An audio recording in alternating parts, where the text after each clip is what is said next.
ഇനി കാർഷിക വാർത്തകൾ. കനത്ത മഴയിൽ റംബൂട്ടാൻ കർഷകർക്ക് ദുരിതം. പൊഴിഞ്ഞുപോയത് കിൻഡിൽ കണക്കിന് മൂപ്പെത്താറായ കായ്കളാണ്. സാധാരണ ജൂണിലാണ് റംബൂട്ടാൻ വിളവെടുക്കുന്നത്. മെയ് അവസാനത്തോടെ ഇത്തവണ കാലവർഷം എത്തിയതിനാൽ മൂപ്പത്താറായ റംബൂട്ടാൻ കായ്കൾ പൊഴിഞ്ഞുപോയി. നല്ല വിളവ് ലക്ഷ്യമിട്ട് റംബൂട്ടാൻ കൃഷി ചെയ്ത ചെറുകിട കർഷകരെയാണ് അപ്രതീക്ഷിത മഴ ബാധിച്ചത്. മഴയ്ക്ക് മുമ്പ് തന്നെ തോട്ടങ്ങളുടെ പരിപാലനത്തിൽ ശ്രദ്ധ പുലർത്തണമെന്നാണ് കൃഷി വിദഗ്ധർ പറയുന്നത്. കോട്ടയം, പത്തനംതിട്ട, ഇടുക്കി ജില്ലകളുടെ കിഴക്കൻ മേഖലകളിലാണ് റംബൂട്ടാൻ കൃഷിയുള്ളത്. വ്യാപാരികളിൽ നിന്ന് ഒരു വർഷത്തേക്ക് റംബൂട്ടാൻ നൽകാൻ കരാറ് വെച്ച് അഡ്വാൻസ് വാങ്ങിയാണ് പല കർഷകരും കൃഷി ഇറക്കുന്നത്. 1 കിലോയ്ക്ക് 120 രൂപ മുതൽ 150 രൂപ വരെയാണ് കർഷകർക്ക് കിട്ടുന്നത്. കനത്ത മഴയിൽ അമ്ലതയും ക്ഷാരഗുണവും നിലനിർത്തുന്നതിനുള്ള മണ്ണിന്റെ കഴിവ് നഷ്ടമാകുകയും അതുവഴി റംബൂട്ടാന്റെ പോഷക ഗുണം ആഗിരണം ചെയ്യാനുള്ള ശേഷി ഇല്ലാതാകുകയുമാണ്. ഇത് കായ് പൊഴിച്ചലിന് കാരണമാകുന്നെന്ന് കൃഷി ഉദ്യോഗസ്ഥർ പറയുന്നു. ഡോളമൈറ്റ്, കുമിൾനാശിനി എന്നിവ പ്രയോഗിക്കുന്നതിലൂടെ ഒരു പരിധിവരെ അമ്ലതയുടെയും ക്ഷാരഗുണത്തിന്റെയും അനുപാതം നിലനിർത്താനാകും. News desk, Myfin TV. തേങ്ങാവിലയ്ക്കൊപ്പം നില ഉയർന്ന തെങ്ങിൻ തൈ. പച്ച തേങ്ങ വില കിലോയ്ക്ക് 90 രൂപയിലെത്തി നിൽക്കുമ്പോൾ തെങ്ങിൻ തൈക്കും ആവശ്യക്കാർ ഏറിയിട്ടുണ്ട്. കഴിഞ്ഞ വർഷം കൃഷിഭവനിൽ നിന്ന് തെങ്ങിൻ തൈകൾ ഒഴിവാക്കാൻ നെട്ടോട്ടമോടിയിരുന്ന സ്ഥിതി ഇക്കുറി മാറി. മുൻ വർഷത്തേക്കാൾ തൈകളുടെ ആവശ്യം ഇരട്ടിയിലെത്തിയിട്ടുണ്ടെന്നാണ് കൃഷിവകുപ്പിന്റെ വിലയിരുത്തൽ. മലയോരത്തും ഭാഗികമായി ഇടനാട്ടിലും നേരിടുന്ന കാട്ടുപന്നി ശല്യമാണ് കർഷകരുടെ വെല്ലുവിളി. എങ്കിലും തൈകൾ വാങ്ങി നടാൻ ഇവിടങ്ങളിലെ കർഷകരും തയ്യാറാവുന്നുണ്ട്. 12 ലക്ഷം തെങ്ങിൻ തൈകളാണ് സംസ്ഥാനത്തെ കൃഷിഭവനുകളിലൂടെ ഇക്കുറി വിതരണം ചെയ്യുന്നത്. തേങ്ങയ്ക്ക് വില കയറുന്നത് കണ്ടപ്പോൾ തന്നെ കൃഷിഭവനുകളിൽ തൈകളുടെ ലഭ്യതയെക്കുറിച്ചുള്ള അന്വേഷണം വന്നു തുടങ്ങി.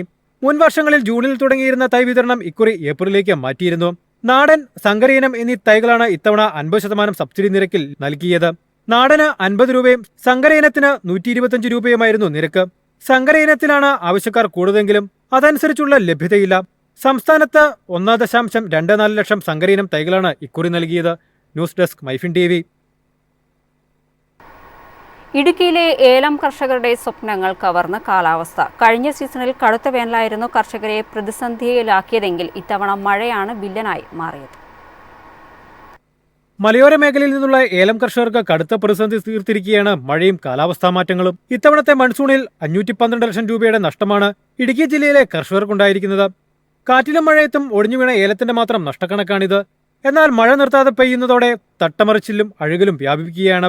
മഴ നാശനഷ്ടം മാത്രം കണക്കാക്കുന്ന സർക്കാർ സംവിധാനം തട്ടമറിച്ചിലും അഴുകലും പോലുള്ള രോഗം ബാധിച്ചുണ്ടാകുന്നതിന്റെ കണക്കെടുക്കാറില്ല. കാർഷിക രോഗം ബാധിച്ചുണ്ടാകുന്ന നഷ്ടം കർഷകന് മാത്രമുള്ളതാണ്. കിലോഗ്രാമിന് 7000-ന് മുകളിൽ വില ലഭിച്ചിരുന്ന കാലമുണ്ടായിരുന്നു. എന്നാൽ അത് ക്രമേണ കുറഞ്ഞ് കഴിഞ്ഞ മാർച്ചിൽ കിലോയ്ക്ക് 3200 രൂപയിൽ എത്തിയിരുന്നു. കൃഷിച്ചെലവ് കഴിഞ്ഞ് ലാഭമുള്ള വിലയാണ് കഴിഞ്ഞ മാർച്ച് വരെയും ലഭിച്ചിരുന്നതെന്നാണ് കർഷകർ വിലയിരുത്തുന്നത്. എന്നാൽ ഇപ്പോഴത്തെ അവസ്ഥ അതല്ല. നിലവിൽ 2500 രൂപയാണ് കർഷകന് ലഭിക്കുന്നത്. ഇക്കഴിഞ്ഞ വരൾച്ച സൃഷ്ടിച്ച പ്രതിസന്ധി ഒഴിയും മുമ്പെയാണ് കനത്ത മഴയിലും കാറ്റിലും നാശനഷ്ടമുണ്ടായിരിക്കുന്നത്. ഏലത്തിന്റെ ശരവും ചിമ്പുകളും അഴുകി നശിക്കുന്നതാണ് വലിയ പ്രതിസന്ധി. കഴിഞ്ഞ വർഷം മഴക്കുറവ് കൊണ്ട് ചെടികൾ ഉണങ്ങി ഉൽപാദനം കുറഞ്ഞുവെങ്കിൽ ഈ വർഷം തുടർച്ചയായി പെയ്ത കനത്ത മഴയെ തുടർന്ന് ചെടികൾ ചീഞ്ഞു നശിക്കുകയാണ്. News desk, Myfin TV. സംസ്ഥാനത്ത് വിള ഇൻഷുറൻസിൽ രജിസ്റ്റർ ചെയ്യുന്ന കർഷകരുടെ എണ്ണം കുത്തനെ കുറഞ്ഞു. ഓൺലൈൻ രജിസ്ട്രേഷൻ പോർട്ടൽ തുറക്കാൻ വൈകിയതാണ് കർഷകർക്ക് തിരിച്ചടിയായത്. ഇതുവരെ സംസ്ഥാനത്ത് 5000 കർഷകർ മാത്രമാണ് വിള ഇൻഷുറൻസിൽ രജിസ്റ്റർ ചെയ്തത്. കഴിഞ്ഞ വർഷം ഇതേ സീസണിൽ 93,285 പേരാണ് രജിസ്റ്റർ ചെയ്തത്. ജൂൺ 1-ന് തുടങ്ങി 30-ന് അവസാനിക്കേണ്ടതായിരുന്നു രജിസ്ട്രേഷൻ. എന്നാൽ ഈ മാസം 5-നാണ് തുടങ്ങിയത്. 15-ന് സമയം തീരുകയും ചെയ്യും. 5 ദിവസം കൊണ്ട് അഗ്രിസ്റ്റാക്കിലും തുടർന്ന് കാലാവസ്ഥാ വിള ഇൻഷുറൻസിലും രജിസ്റ്റർ ചെയ്യുന്നത് പ്രായോഗികമല്ലെന്നും ഇളവ് വേണമെന്നും കേരളം ഉൾപ്പെടെ വിവിധ സംസ്ഥാനങ്ങൾ ആവശ്യപ്പെട്ടെങ്കിലും കേന്ദ്രം നിലപാട് ആവർത്തിക്കുകയായിരുന്നു. അങ്ങനെയെങ്കിൽ കാലാവസ്ഥാ വിള ഇൻഷുറൻസിൽ രജിസ്റ്റർ ചെയ്യാനുള്ള സമയപരിധി നീട്ടണമെന്ന് സംസ്ഥാനങ്ങൾ കേന്ദ്ര സർക്കാരിനോട് ആവശ്യപ്പെട്ടെങ്കിലും തീരുമാനമായില്ല. ഓൺലൈനിലെ തടസ്സം മൂലം കാലാവസ്ഥാ വിള ഇൻഷുറൻസ് രജിസ്ട്രേഷൻ വൈകി തുടങ്ങിയതിന് പിന്നാലെയാണ് പുതിയ നിബന്ധന വന്നത്. രാജ്യത്തെ കർഷകരുടെ രജിസ്ട്രി തയ്യാറാക്കി ഓരോ കർഷകർക്കും തിരിച്ചറിയൽ നമ്പർ നൽകുന്നതിനാണ് അഗ്രിസ്റ്റാക്ക് രജിസ്ട്രേഷൻ നടത്തുന്നത്. വായ്പയെടുത്ത കർഷകരെ ബാങ്കുകൾ പദ്ധതിയിൽ ചേർക്കുന്നുണ്ടെങ്കിലും സഹകരണ ബാങ്കുകളിൽ ഓൺലൈനിലെ പ്രശ്നങ്ങൾ മൂലം തടസ്സപ്പെട്ടിരിക്കുകയാണ്. സഹകരണ ബാങ്ക് വഴിയാണ് കൂടുതൽ കർഷകർ രജിസ്റ്റർ ചെയ്യാറുള്ളത്. News desk, Myfin TV.